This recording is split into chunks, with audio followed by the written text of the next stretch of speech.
Welcome, everyone. As you all know, that this is a very interesting webinar on a topic probably everyone in the customer success world wants to discuss and consume and take action on. It's about customer success automation. And we are really excited to have Rach with us, who is the Director of Customer Success at Klaviyo. Now, I'm going to let Rach do the introduction herself. So I'm going to first skip to Puneet. Puneet is the CEO and founder of Customer Success Box with about a decade and a half of experience in the sales world and the engineering world. Puneet decided to start Customer Success Box when he was being measured on MRR at Kayako, his previous company.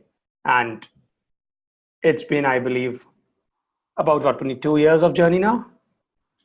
2 years in customer success, as Customer Success Box, but about 5-6 years back is when, so the story is that I was wearing the hat of VP Worldwide Sales, but I was measured on MRR. And obviously I had no clue what I was signing up for at that point in time. And I learned about the leaky bucket, and I learned, oh my God, customer success is the one that I should be taking care of while say sales. Otherwise, you're pouring everything, the new acquisition, putting into customers without customer success, the leaky bucket, and the bucket just never, fills up at all. So yes, but thanks for that introduction, Nilesh.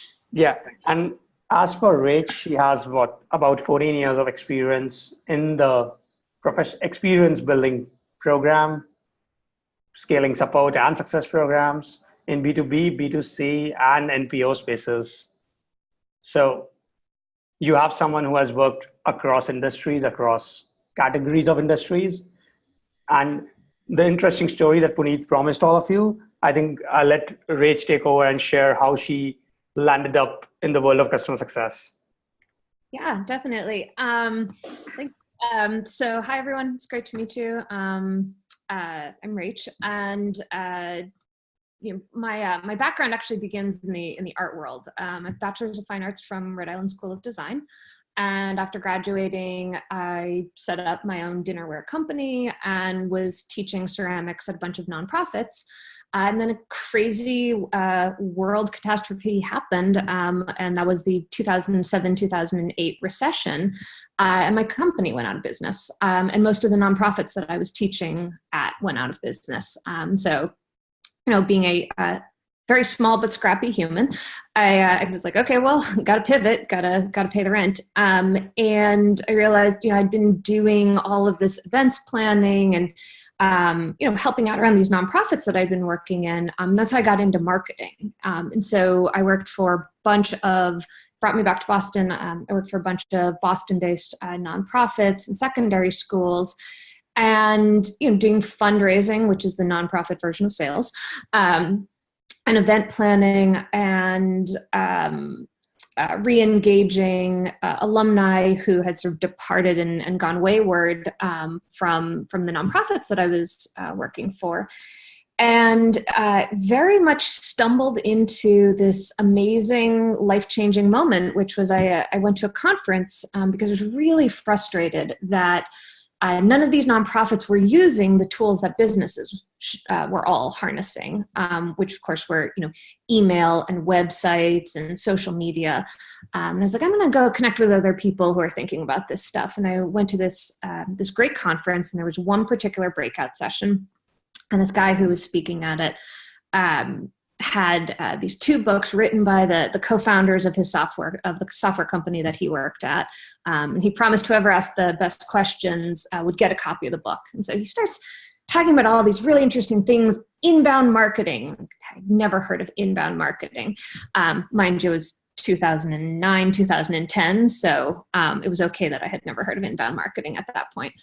And so I started asking questions, and no one else was asking questions, so I asked more questions. And then at the end, he said, well, we know who gets a copy of the book. And of course, I got the copy of the book. And at the end, I went up to him and I said, hey, can I buy you a cup of coffee? I really want to pick your brain about everything that you're doing. And he said, no, you can come into the office and I'll give you a tour and show you around. Well, the office happened to be HubSpot. And at the end of the tour, he said, okay, when are you going to come work here? I was like, oh no, I have all these things I need to accomplish for this nonprofit that I'm working for. And he said, well, when you're done banging your head against the wall, reach out. And 1 year later, I reached out to him by email. And I just said in the email, done banging head against wall. And I started a month later. And it was amazing. I worked with thousands of customers in my time at HubSpot. I'm now at Klaviyo. Teaching them how to not just harness inbound marketing, but also how to improve their automation. And of course, I use automation as well in my day-to-day. And it's such a powerful tool, and it's such an exciting topic to speak about.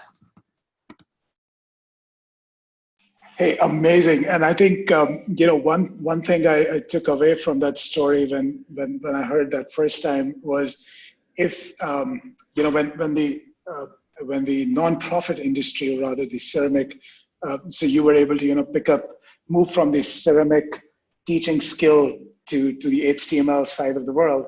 I'm wondering if the HTML industry ever goes through bad times. I was just wondering, will I be able to teach ceramics?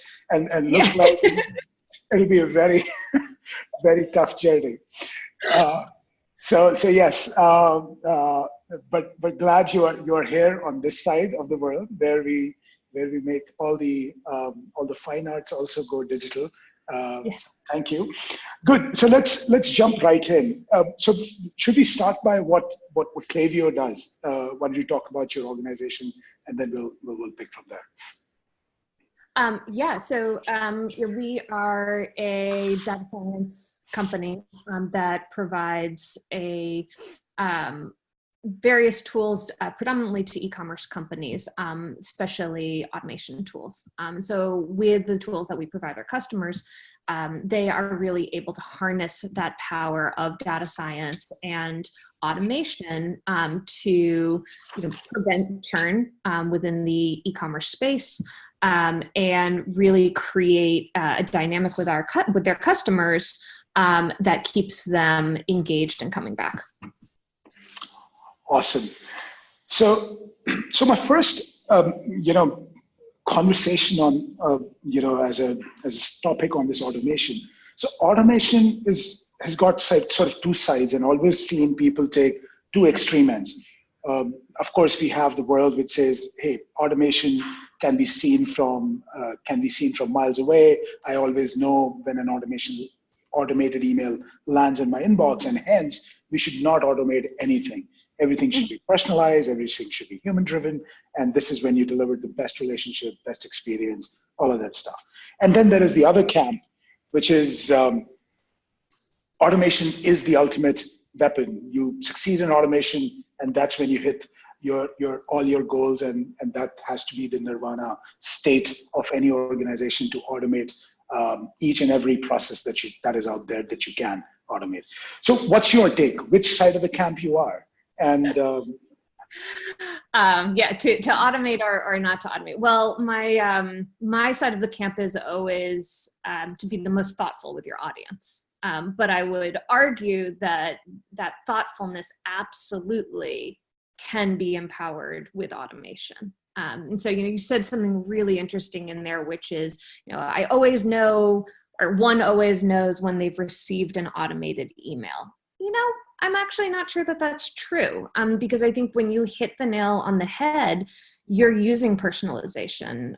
You're using some really key quality tools in the automation space that enable you to personalize. And so, we're gonna go pretty deep in this hour together on that.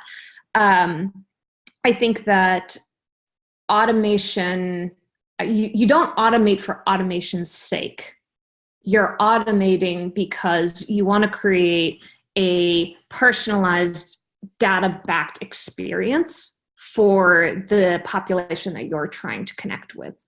And if you do that artfully, and of course I'm a designer, so I try and do everything artfully, then I think people are going to see those as really meaningful touches, not as canned spam, which is what you feel when you say, oh, that was automated. I think that's wonderful. So today we're gonna learn about. Can I use the word automation craftsmanship? Sure. Yes. There we go. Brilliant. So let's dive into it. So it almost sounded like it's not about falling in like whether to automate or not, but it's more like when to automate. Yes. Did I catch you right? Okay. Yeah. So how do you decide what should be automated and when you should be automating? Yeah, I mean, usually when I'm talking to one of my own customers and they have never automated, it's like, okay, well, we gotta dip our toe into this. We need to start to get out of the gate. So if you're a B2B company, it's okay, what are the questions that you get asked over and over and over again at the same points in the cycle? Well, that's an automation opportunity.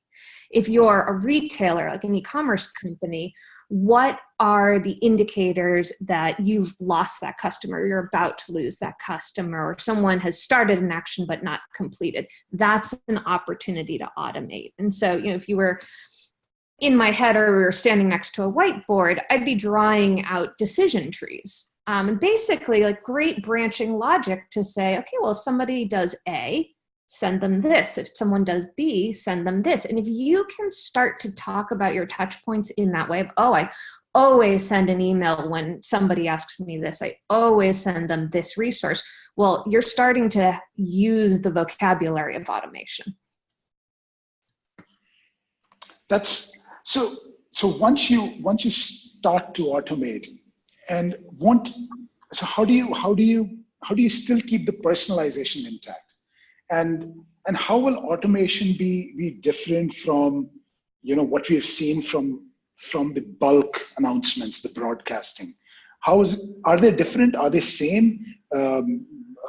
Let's say what I can do with a MailChimp or some a tool like that where I can reach out to thousands and thousands of people in a single click. Is that automation, or is it something else? That's not automation. No, Interesting. That's a campaign. Being able to blast your entire list with a single email, that's campaign. And you absolutely can do that with tools like Klaviyo. We have campaigns.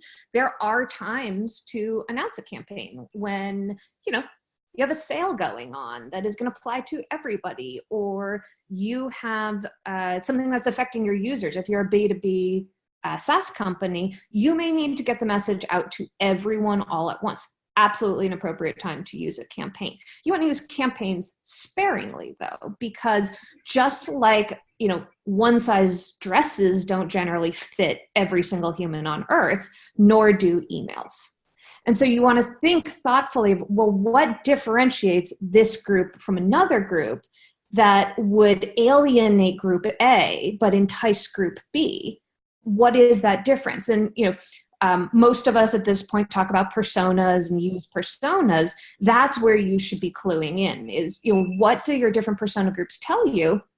Well, those are opportunities in, we call them, conditional splits at Klaviyo, to branch that logic in your automation and say, okay, well, if you meet criteria A, send this version, criteria B, send this version. Now, sometimes that version is a different word or a different personalization token or a different store item, but it's still a differentiation point that is going to say to somebody, I care who you are. I know who you are. I know what's going to help you. And that's what reels people back in and keeps them engaged with you as opposed to alienating them.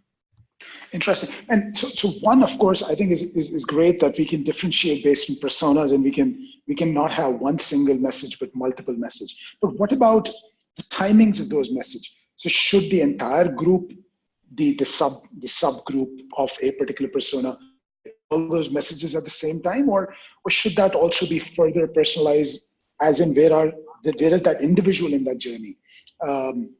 Of whatever that we are trying to nudge this individual or this business to. Absolutely. So again, if you're clued into your personas, then you're clued into their life cycle stages. From initial prospect to marketing qualified lead to sales qualified lead, are those all the same timing for all your personas, or are those different? And a lot of tools, especially when you get into the B2B space, as opposed to the B2C space, you're usually tagging your personas in different ways. And so you would be able to say, okay, if I'm working with, let's say, for example, someone who falls into more of an entrepreneur segment as opposed to an enterprise segment, their decision-making is going to be very different. Their time is going to be different because of the amount of different roles that they operate in a business. And thus their decision reasons are going to be different. Well, I just listed for you right there 4 different personalizations, both in timing and what resources I would put in front of them.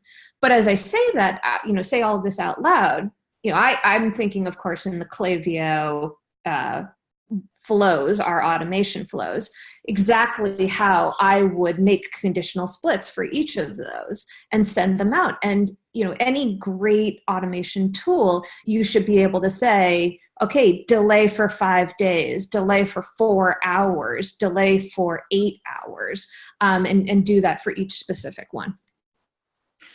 Well, that's great. And then each individual gets a treatment which is within their persona, within their context, and where they are in the journey. So everything is taken into account. So this is not a spamming to a list that here is an announcement for everyone, but this is essentially where we are saying that we're going to personalize message based on triggers, based on splits. But wouldn't that require lots of inputs?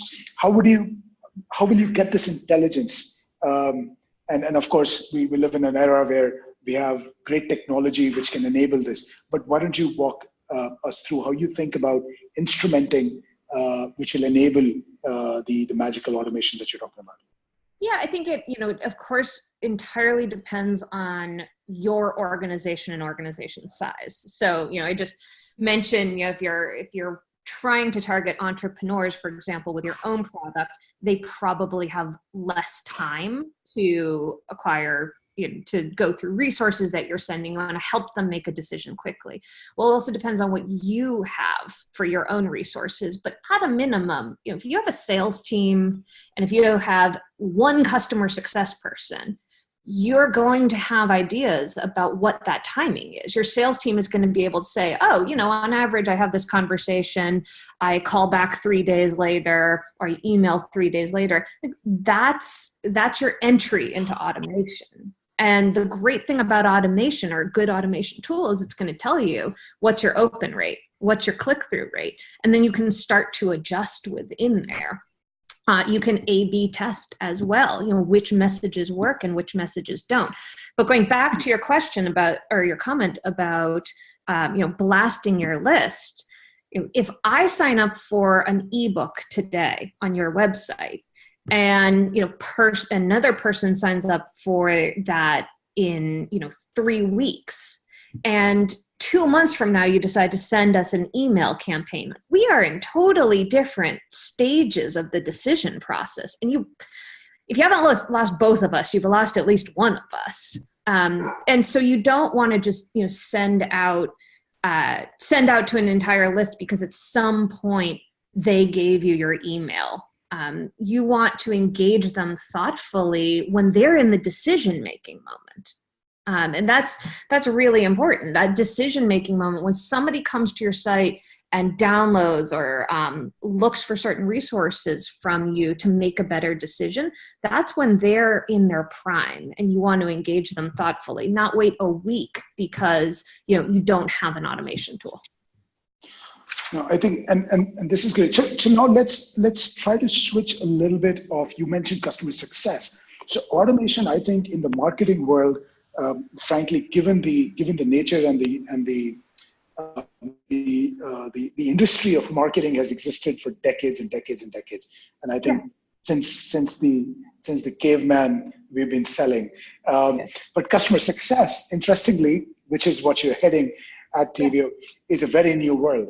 And so how do you think of automation in the customer success space specifically. And lots of our attendees and audiences today are from the customer success world. And guys, just a quick side note. So we have chat available on the side. Both Nilesh and myself are watching that chat. So let's keep that going as a conversation. And if you have any questions, any comments, any thumbs up, thumbs down, whatever, just keep that coming. That way, we feel that the room is a lot more full. So let's keep that going. So back to you, Rach. So how do you think of automation in the context of customer success? Yeah, I think, it's funny because of my background in the nonprofit world and then, my years at HubSpot, I just don't think that, I think of everything as a part of the customer lifecycle. And so it's all an extension from that pre-sale. Your customers always have the opportunity to leave and go elsewhere.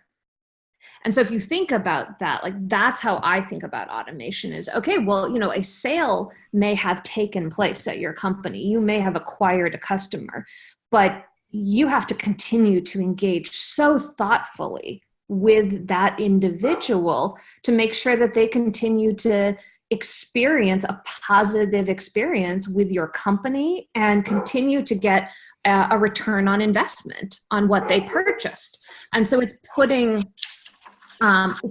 those appropriate touch points from the moment the sale happens. What do you need to do in order to best engage along the customer journey so that you onboard them effectively, you handle any issues that they experience effectively, and frankly, you delight those customers effectively.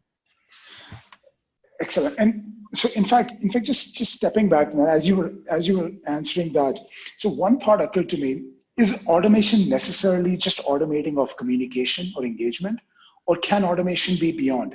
So one of those, and just continuing the comment there, the way we look at automation in the customer success space, for example, one part, of course, is the engagement and the communication. The other is just understanding where the customer is, just understanding who is getting value and who's not getting value.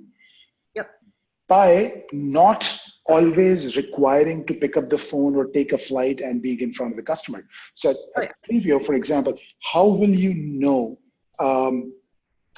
which customer needs your attention? And just that signal, just that understanding of account health, getting a risk alert or an upsell signal itself can be very, very powerful automation.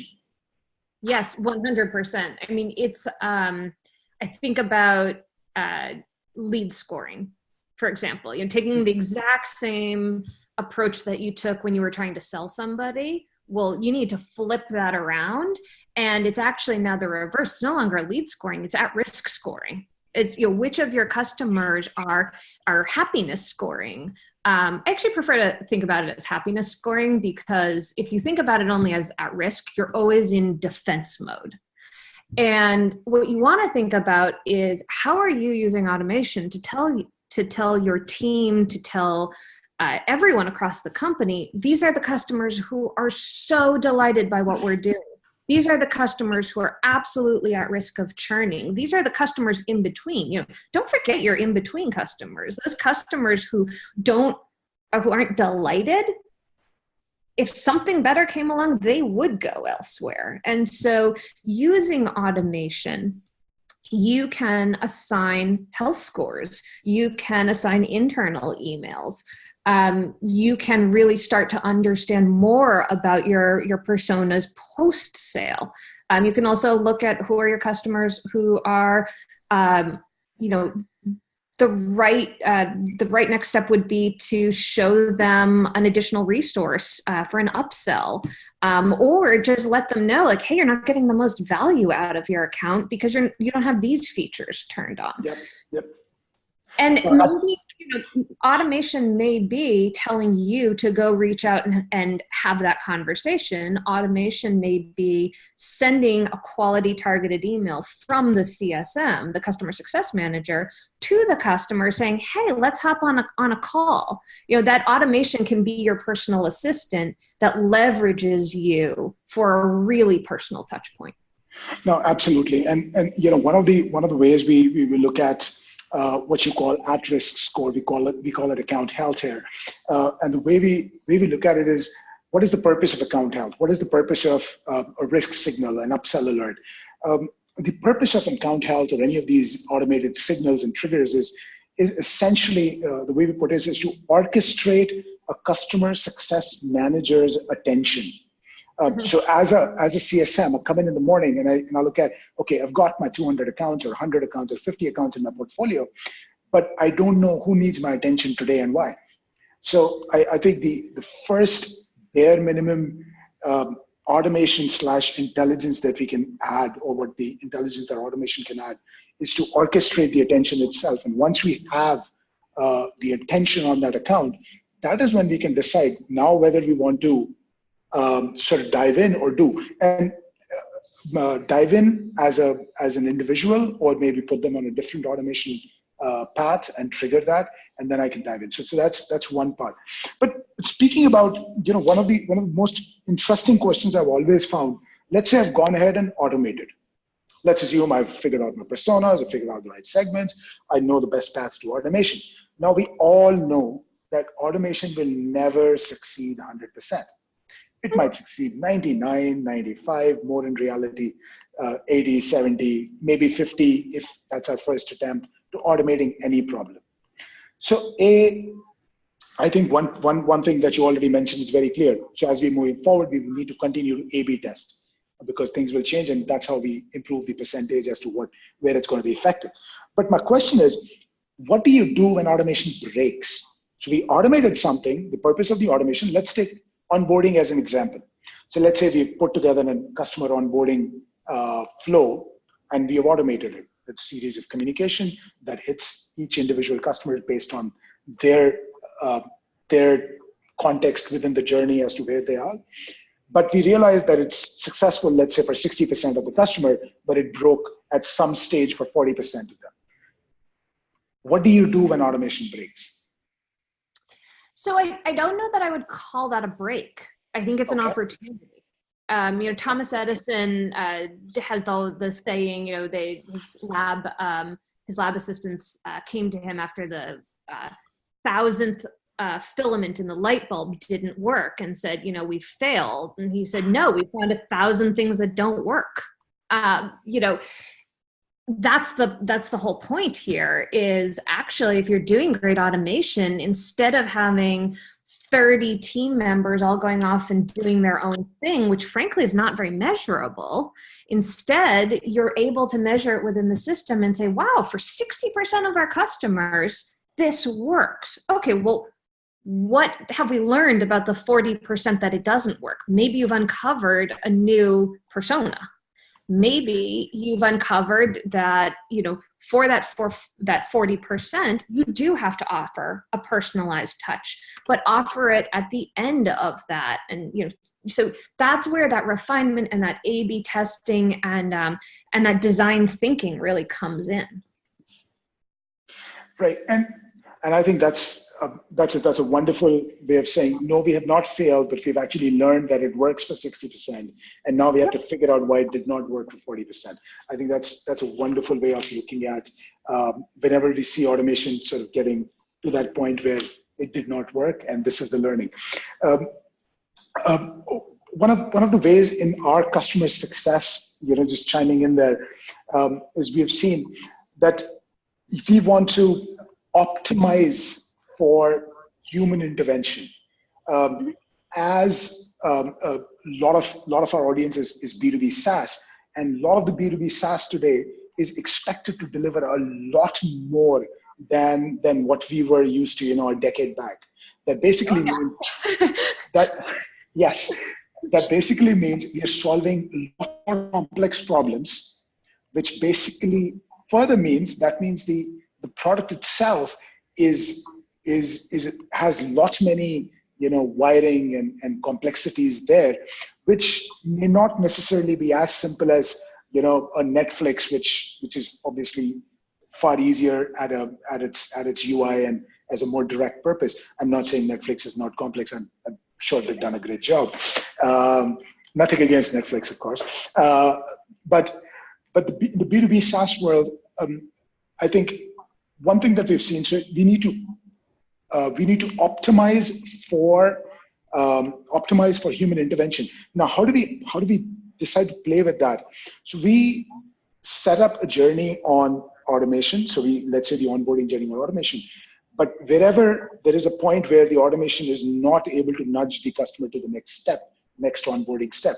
For somebody, it might break at step 1. For somebody else, it might stop at step 2. Somebody else might be steps 5, and 60% of them just might sail through all of them.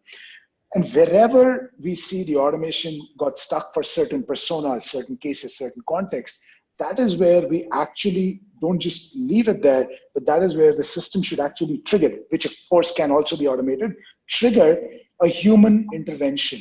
So go find a human and bring the human intervention so that the automation itself, the learning can be applied, we can improve the path, and then dive in. So that could also be a wonderful way of bringing in the best of both the worlds: the human personalized attention and the wherever the human journey sort of breaks. You've seen something like that in your experience, Rach?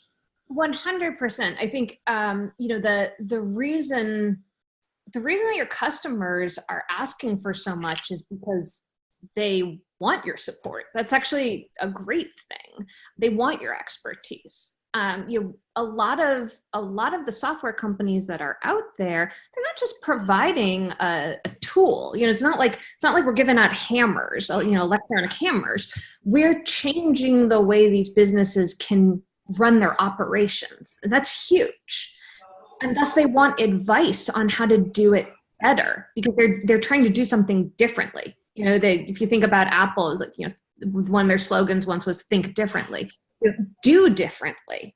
So if you are a customer of Klaviyo, we're trying to help you do your e-commerce differently. And that's usually with a better abandoned cart strategy. That's usually with changing how you do seasonal automation or customer lifetime value marketing. And that's what you're talking about here is thinking about how do you advise your customers best. And when you can send them great resources because you know what's new for them along the way, and so you're doling out that information. But sometimes it does require a real in-depth conversation and you need to avail yourself. But the great automation that you're doing should free up the time so that you're having those relevant conversations with customers. So again, I don't think that that's an automation broke. I think that's automation enabled. Brilliant. I think I'm going to steal a lot of this vocabulary. So automation enabled to offer personalized or even more personalized, but where needed. And something that can be automated should be automated. And everything else, we get now more time to personalize it even better. Exactly. I think, yeah, brilliant. No, well said. So let's assume that we have this perfect automation setup, which we've improved. Whenever there is an opportunity to personalize it, we bring in humans, we personalize it. Great. So now that's it, and we're done setting up automation for good. Oh no. No, automation's never done. It's not like a marathon that we run and we finish. Although most marathon runners would probably tell you they just go and run the next marathon. You're always optimizing and you're always improving because, well, one, the rules change. Gmail and Yahoo and all of our email providers, they change the rules on us. So you constantly have to be analyzing subject lines and messaging and, your consumers' needs change. just like your business change, what you are offering, if you're a software company, you're constantly releasing new products, releasing new features. Hopefully your automation is actually helping you learn your way through how to improve your product. Well, if you're improving your product, you're going to have to go back and make changes along the way, because you probably are sending resources to help users better understand how to interact with your product. And so you have to really be mindful of how your whole cross-functional company is operating, and be regularly checking back in on that automation. Brilliant. So I think that's a great point. It's like everything keeps changing, and one thing that I've certainly seen change all the time is as the times are changing, the expectations of not only our customers but their customers change, and Yep. then they have different expectations from the platforms that we have provided. Now the expectations have changed, and hence whatever messaging, whatever help, whatever support that we've been giving them through automation, or even without automation, needs to be brought back in. Sort of re-looked at, so that we can stay up to the mark of their current expectations versus when it was set up originally. Absolutely. And, I think it also, I think it goes without saying, but I'll say just in case, when we talk about automation a lot these days, everyone, I think, has in their mind email. Of course, we've given a lot of examples today that aren't just email. But if you are trying to reach your end customers, that's going to change over time. It's not always email. Sometimes it's SMS. Sometimes it's, pushes through Facebook. There's lots of different types of automations and platforms that you're pushing to. And I think that's important to think about in the refinement of your strategy. What are you learning there? No, brilliant. So now got a very interesting question. Next one. Yeah. What should we never automate? What should we not automate? Oh,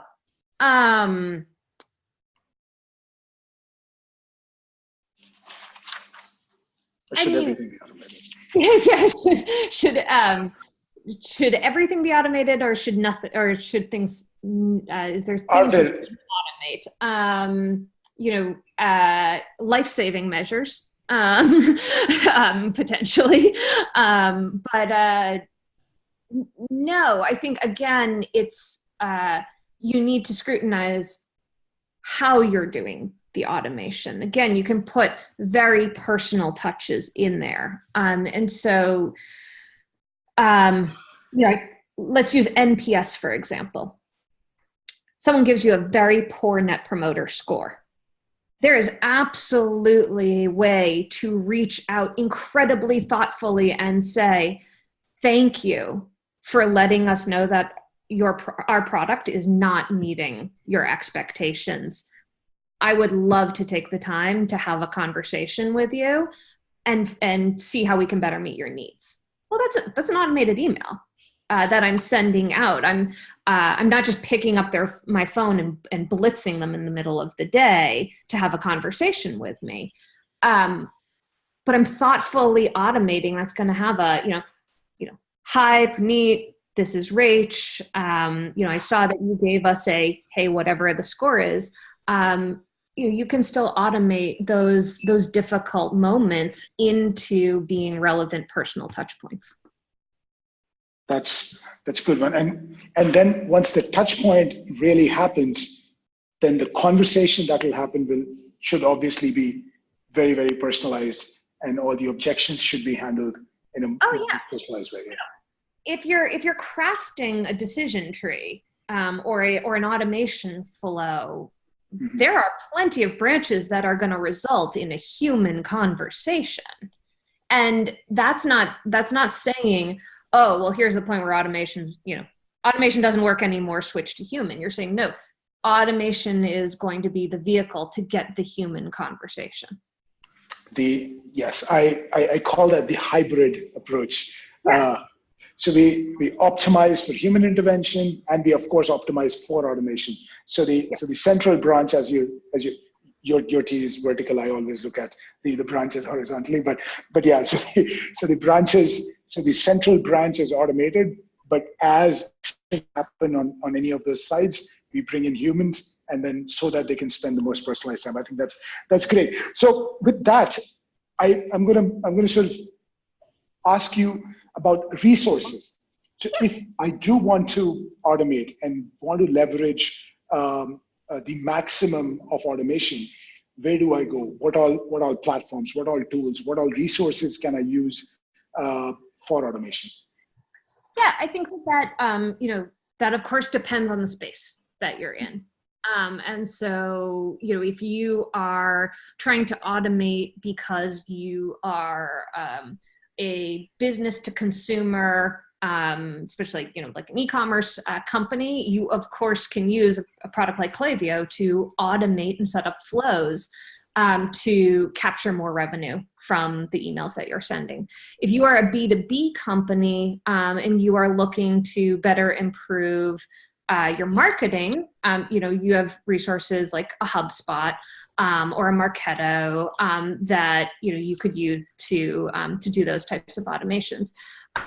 Where I think most of the folks who are called into to this conversation are really thinking about customer success. And so, of course, you folks are a resource in that automation to really home in on how to send out those emails artfully around real customer experience needs. And I think that that's not you're not going to use a sales tool to do that. You want a real customer success tool that that understands how to map the needs of the customer to the different touch points. I think what folks have to be really careful about, especially when you're working in B2B, is the more manual your automation depends on, the harder it is to be successful. So what I mean by that is, if you are using a CRM and you have to manually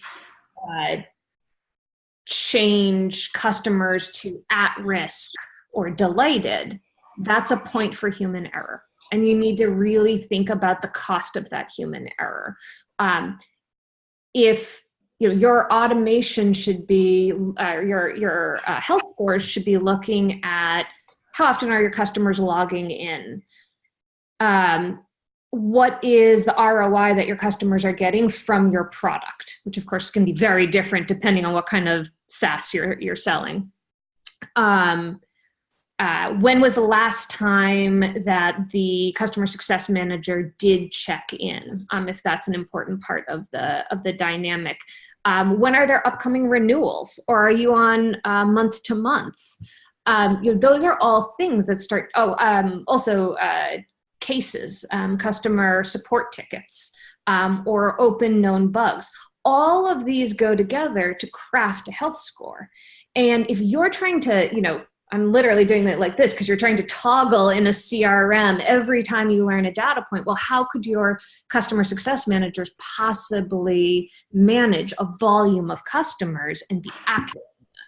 And so those resources, you want to think really, really carefully. Are you cobbling together an NPS, a CSAT, a CRM, and manually doing all these? Or do you have one centralized nervous system that is going to send all of this information out?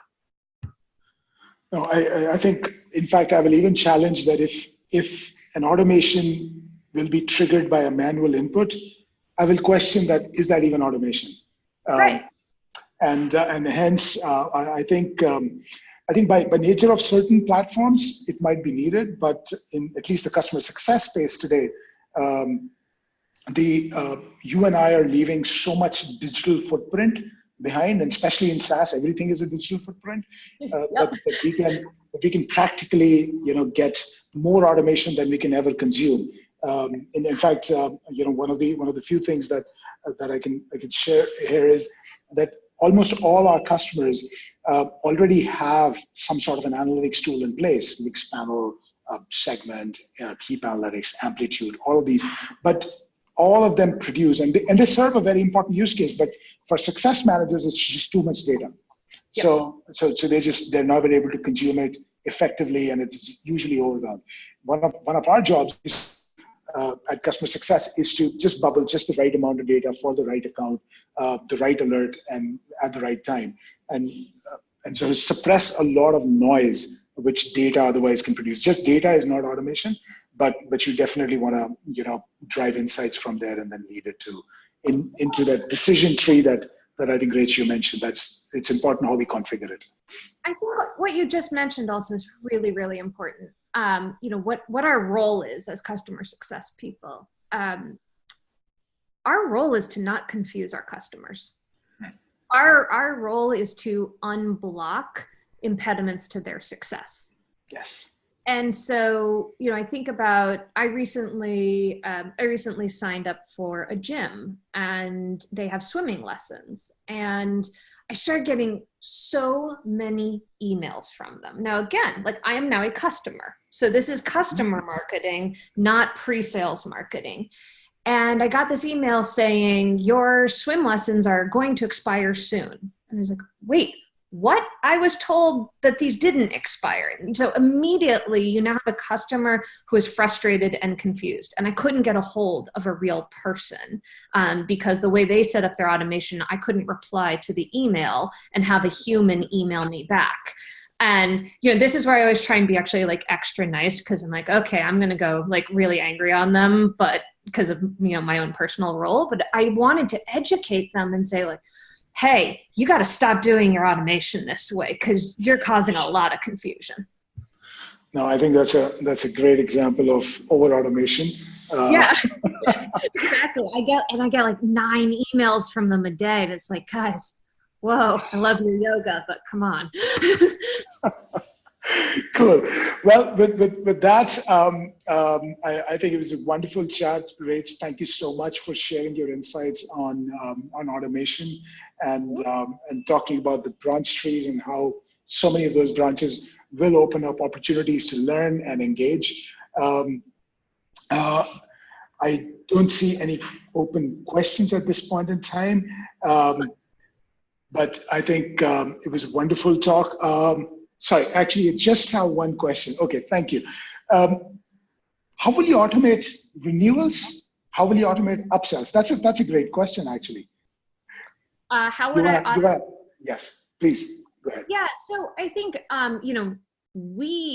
because we are customer success managers and we think about it as this is a renewal that is coming up, or this is an upsell opportunity, but that's not how your customer thinks about themselves, and that's not how you're going to pitch that.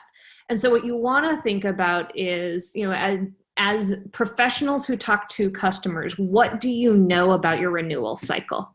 Is this a conversation that usually results in your customer saying, oh, I need to go back to my boss? Or is it a decision that they are ready to make when you have that? Do you need to have that 3 months before renewal, 2 months before renewal? And so what you want to think about is whenever that timing is, you're not reaching out and saying, hey, let's have a renewal conversation. You're trying to have a value add conversation. And so it's using a combination of what do your automation insights tell you about the health score so that you are automating that outreach to that customer and saying, hey, would love to hop on the phone and help you, increase your open rates. Would love to hop on the phone and help you, increase whatever is that ROI that your product provides, or provide a strategy conversation. And so, you can do that around your renewal time. As far as upsells go, that's looking, again, having a really great dashboard that involves automation from your own product that says, hey, I can make your life easier. I can make your life better. There's the age-old joke, everyone wants to be thinner, smarter, etc. How are you going to make their life easier? Then, you're being helpful. You're not just overselling them. And so using automation both to know what that would be that you would even put in front of them, and then also using automation to reach out to them at the appropriate points. I think that's a good one. I hope that one got answered. Now we have a series of questions coming up. I thought we were done. We're just getting started, it seems. Jason has this, sorry if I'm not saying your name right, but the question is very interesting. So how do you track the effectiveness of an automation? That's question one. What are the key indicators do you track to help you identify when it is time to optimize the automation itself? I think that really depends on what you're automating. So if you're in the world that I come from and you're doing marketing automation, you're looking at open rates, click-through rates, deliverability rates, percentage of revenue that you've captured by email. And those are just some of the many data points that you would look at if you were using a resource like my company.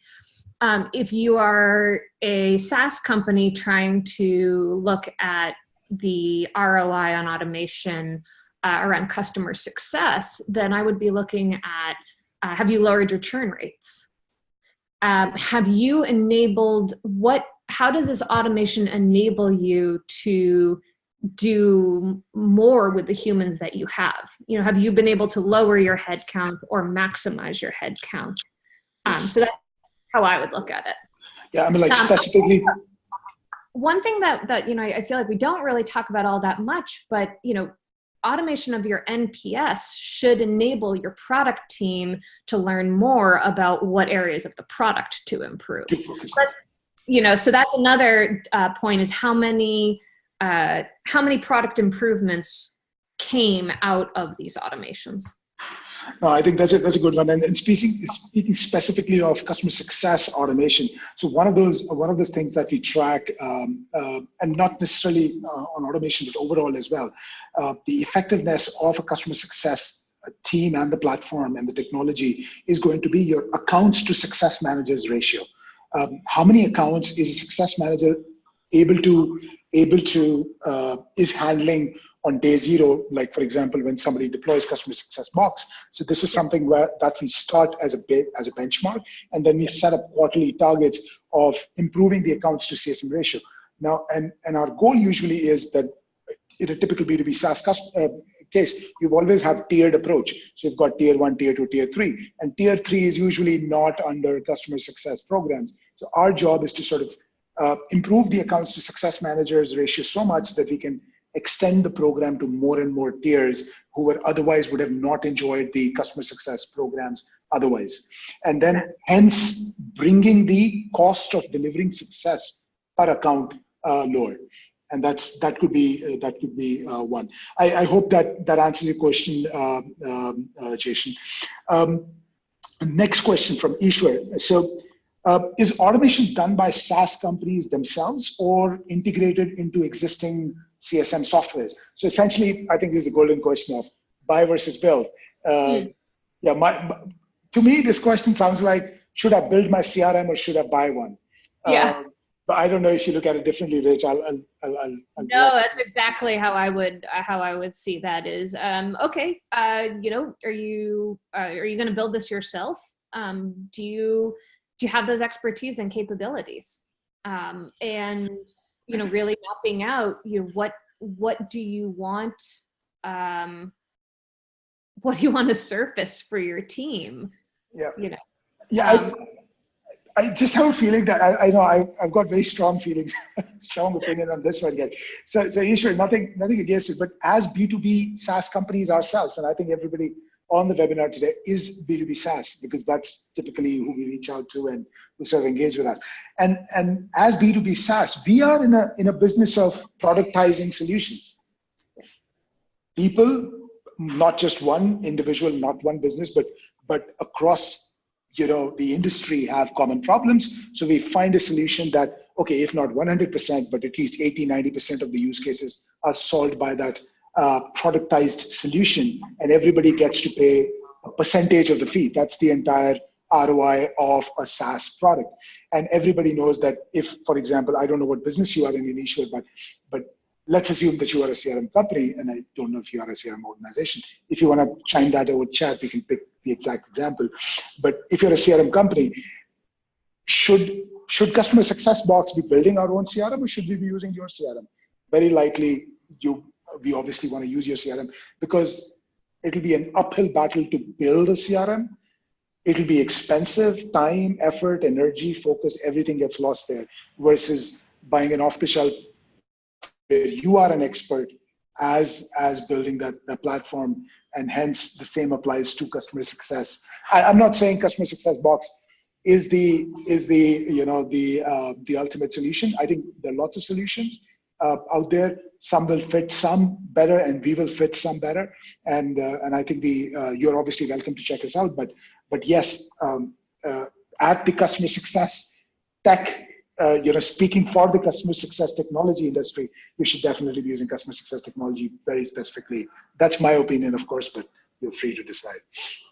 Absolutely. I think the other thing to also keep in mind there is, you may be able to cobble together, a bunch of resources between, a Tableau and Snowflake and, all those other things. Well, even if you can bubble up the insights, what will you use to actually release the automations? So we're not just talking about making insights. We're talking about actionable insights. Yes. And one of the examples I always use is the concept of information radiators versus information refrigerators. So information refrigerators is like, let's say, a BI tool or an analytics tool. It has every data point that you'll ever need. BI, that's the entire principle, although it takes a lot of effort to get that and set it up. But a product analytics tool will give you tons and tons of data that you'll ever need. But the problem with that is it is an information refrigerator. Just like in refrigerator, you have to go to the refrigerator to understand what is in there. Information radiator, on the other side, is it radiates heat. It radiates information. So imagine an alert landing in your inbox saying, this account needs your attention today for this reason. Which one will you prefer? And hence, those are, again, examples of, as you specialize on a product, I think it gets better and better. But cool. Thanks. Thanks, Rach, on that. And thank you, Ishwar. Wonderful question for sure. Next question from Karan. How do you optimize the automation process for your churned customers? And I don't know when he says your churned customers who have churned or customers who are at risk of churning. I'm assuming we can talk about both, or I'm assuming, customers who are at the risk. How do we balance the personalized touch and the automation for a customer who we are about to lose, or at least we are getting these early signals that we are about to lose this customer? Should we even, so I think what Karan is trying to ask is, this is a very risky area. I think Karan is sort of, in his head, he's saying, should I risk my risky account, which is already at risk, on an automated machinery, or should I dive in and pick up the phone and personalize it as much as we can? Rach, what's your view? Good question, by the way, Karan. Thank you. Well, Karan, the reality is that if you're using a great customer success type tool, then you're picking up more of the early warning signals.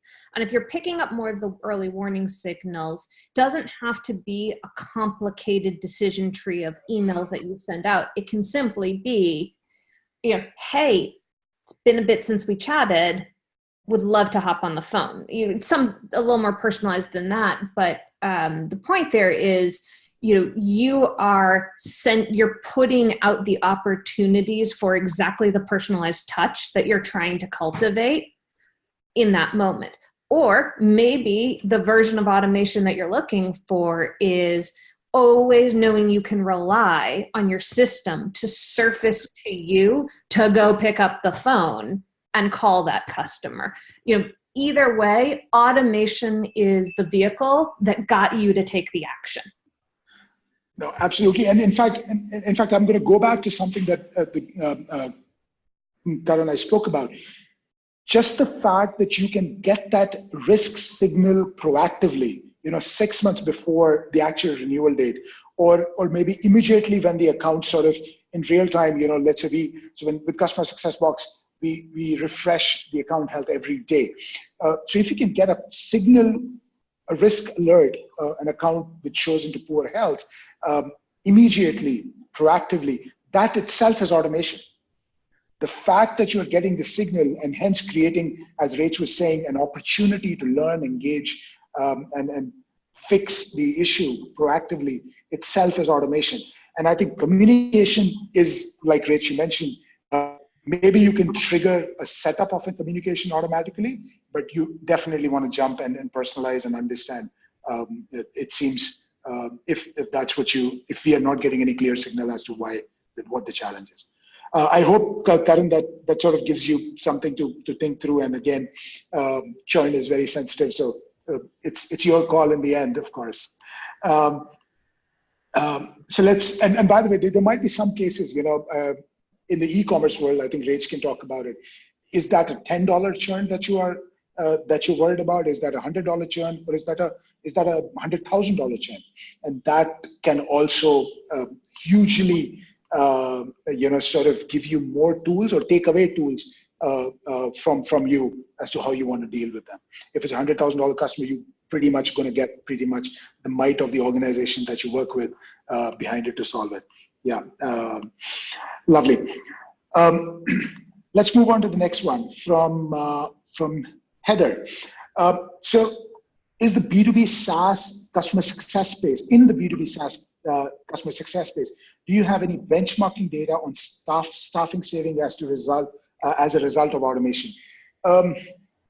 So I think that's a good question. Do we have data where we have done that? So Rach, I don't know if you've been measuring it at your end with automation. Have you seen any benchmarked improvement either across the board or in your organization that is shareable? Specific benchmarking on, I mean, it's so, I would say so nuanced between each area. Depends on, like, even if you were to take, for example, email marketing, by industry, those benchmarks change for what you can expect for open rates or click-through rates. I think where I always anchor in on is starting out with where I'm testing and then seeing, as I do better A/B testing, how does it improve within my organization. But of course, always knowing the ROI. If you're paying hundreds of thousands of dollars for a tool, are you getting that back in tens? So that's generally how I look at it. Yeah, and Heather, adding from our experience of customer success, so one of the key pieces that we work on is making a customer success manager a lot more efficient. So one of the targeted areas of improvement, or as a business outcome that we offer, is operational efficiency, improving that accounts to CSM ratio. Our typical bare minimum goal that we'd like to set for ourselves for the first year is about 2x. It can vary, so 2x to upwards of all the way up to 5x, but I'm not saying every business can offer a 5x improvement as to where you are in your current state, and it also depends on what the baseline itself is. But 2x to 5x is the range, and 2x is something that we typically would like to target. But again, this is a very, very overarching statement and can be case to case. Happy to dive in. Happy to dive in more. I think Rach is running out of time. So Jobel, we will get back to you on your question. I think we've taken all the rest of the questions. Rach, thank you very much for your time. And I know we have 4 minutes over, but I think it was a wonderful session, at least what I can see from the engagement. Thanks a lot. We're going away with a load of notes. Including this snowman video that I need to check out. I was going to say, it was great to meet you, and I want to hear if your daughter likes the snowman. Absolutely. Thank you, and I will let you know about it. Thank you, everyone. Thank you, Nilesh, for setting it up, and looking forward, everybody, on the next webinar that hopefully Nilesh will be sending out as an email to everyone. And we will be sending out the recording of this webinar as well for your future reference, or if you want to share it with your colleagues and friends. Lovely. Thank you, Rach. Bye. Thanks, everyone. Cheers.